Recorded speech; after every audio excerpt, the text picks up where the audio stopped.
All right, I have taken the time over the last couple of days and cleaned up all of the equipment that was in that hive that wax moth got. You can see some of the damage that the wax moths will do down here when they're building their larvae and so on. So you can see still some stuff left in there. I cleaned it out as best I could. I ended up throwing away 8 frames of the medium here, which was their storehouse for the winter, as well as the flow super, and then over here is the flow brood box. So those, we have no frames in those. So today's task is to go look at the swarm nuke, check their temperament out, and then we'll see if they're a good candidate to put into this hive out there to overwinter, because we want a good strong hive, and that one is definitely good and strong. So we'll go over there and get started.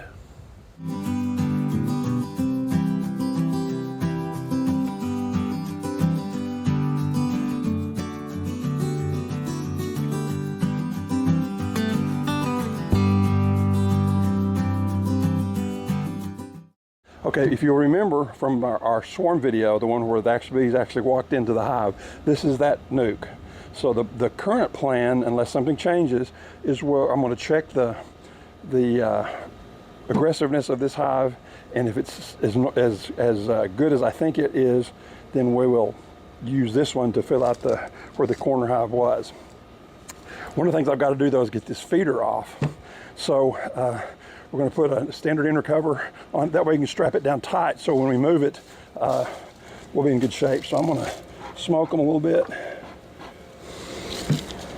And then there's a bunch of them up under here. We've got a pretty good sized hole under here, so I'm going to get that out of the way.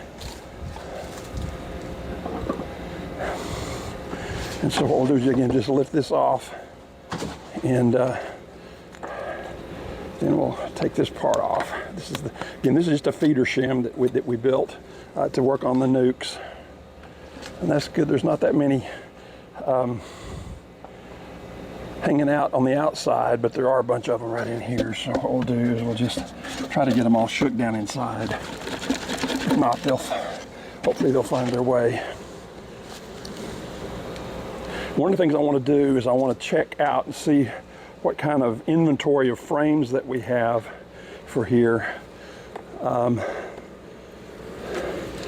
This box was, was pretty much just a plain old nuke. Goodness gracious, holy moly.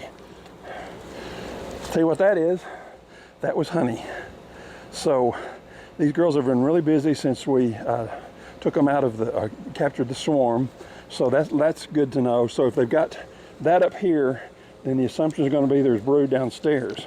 So what we're probably going to have to do is we'll end up going from 10 frames here down to 8 in the brood box for the flow hive. So what will happen is we'll have to take 2 of the frames from one of the places and not use it.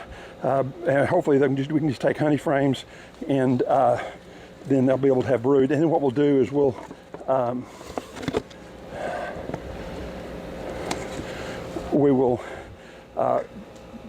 keep as many frames together. You want to keep the brood section down, which is down here, keep those frames all together so they'll go in the middle, and then we'll take these really good honey frames and put them to the outside.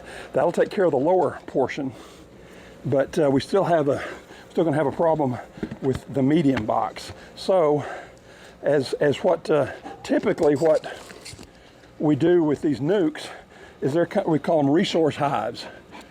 And basically, that's just what they are. They're resources for us to use in times of danger or times of problem, which this definitely is. So I'm just going to open this up and see if they've done anything to the inside of these medium frames. My hope is they will have filled them out. Even if they don't have honey in them, that's okay, because we'll feed them in the spring or in the fall. Goodness gracious.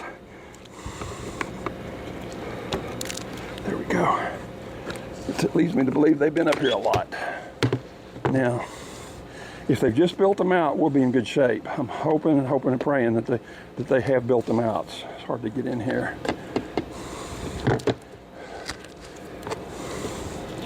And look what I'm seeing. That's great.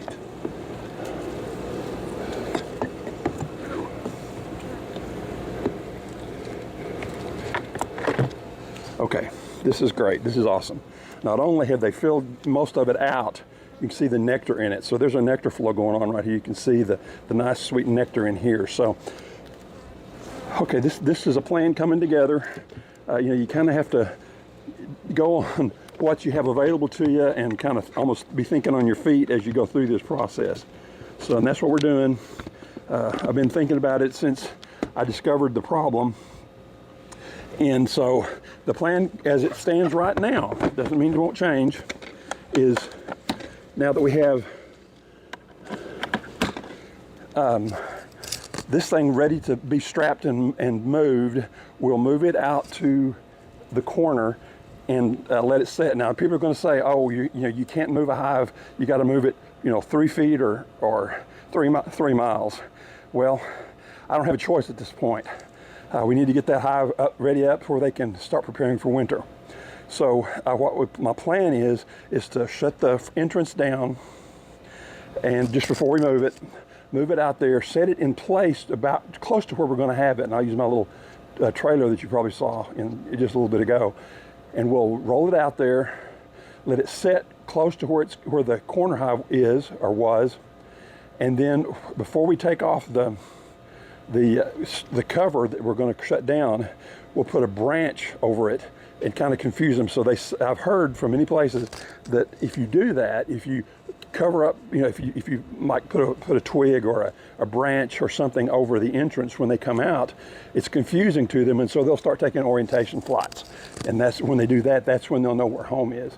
And that's my hope and prayer that that's what's going to happen. You know, again, as we've said before, we try to be as transparent as possible in this and show you the good, the bad, and the ugly, and this has definitely been the ugly.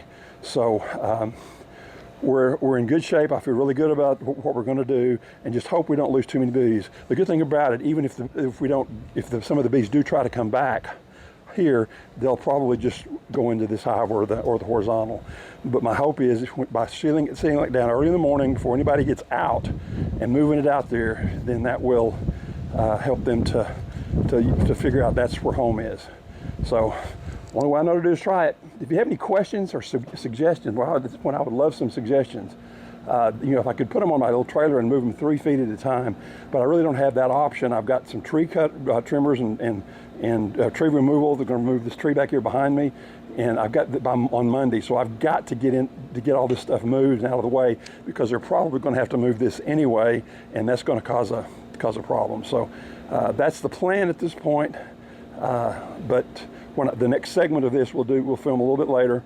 We'll see how that works out. Thanks.